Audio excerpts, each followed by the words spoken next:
A Highland welcome for those who are drawn to the hills and lochs of Wester Ross. It may feel a lifetime ago, but every man who wears the white beret of the Arctic convoys can still feel the chill of that voyage around the edge of the ice sheet. For 10 days, the greatest enemy could be the weather, the Arctic storms which tossed the merchant ships and their Royal Navy protectors like corks. Calm conditions brought plunging temperatures.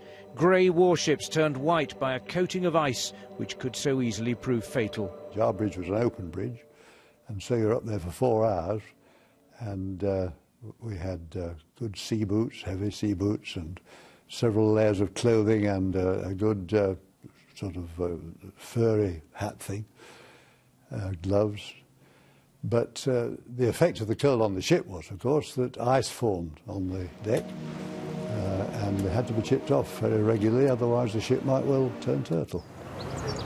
Here, surrounded by the beauty of Loch Ewe, the travellers gathered and said their goodbyes. 1,400 vessels delivered 4 million tons of supplies to the Russian army and its civilian populations.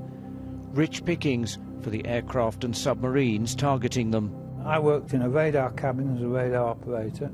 We were desperately tired. I remembered how desperately tired. When you're very tired, watching a little screen go round isn't a great way of keeping awake.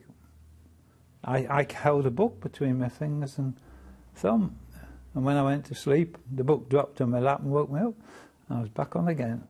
For about a week, the savage enemy assault went on in an attempt to wipe out the staggering tonnage of weapons and supplies, which even the Germans described as enough to equip an army. The convoys did fight their way through to Murmansk and Archangel, but at a cost. In the case of one, codenamed PQ-17, only 11 of the 35 cargo ships reached port.